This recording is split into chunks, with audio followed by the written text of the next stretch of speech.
Siz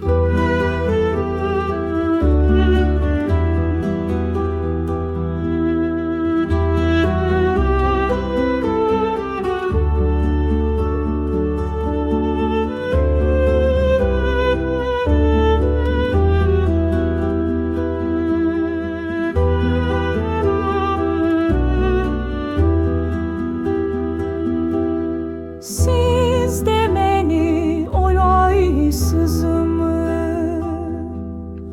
canı cırlar cırlaysızımı, gizli gizli cılaysızımı, koklar getap yetken tağlar, cılağan zikretken tağlar. Gene senden caşatlılar keçemi, kana kana çok ragından içemi. Gene sende her zaman şay keçemi,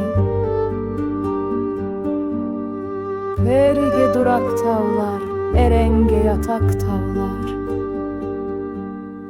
Atalarım hep avrında kömüldü, güzel kozular hep kölgende cumuldu. Orkünlerde senden medet umuldu.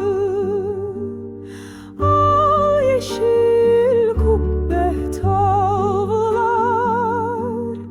cigit getir be tavlar.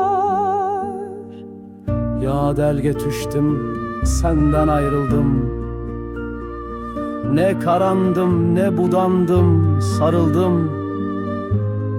Ne sevildim, ne sıpandım, sayıldım. Tuvganım közüm tavlar, toprağım özüm tavlar. Yine siz şay kökler getiyesiz mi? Bulutlardan çal kalpaklar ki siz mi? Gene siz getir başkanğa külesiz mi? Her şeyden büyük tağlar, cigeri köyük tağlar. Sen yükseksin Tanrı bere başta saga,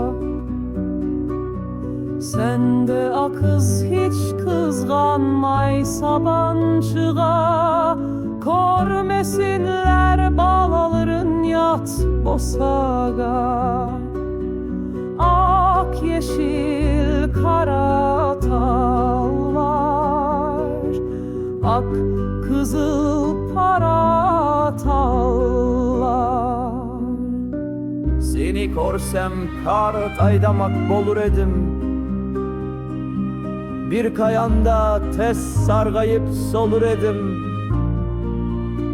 Bir köşende hep dünyanı unutur edim. Ongargan ongan tavlar, kaynagan tongan tavlar.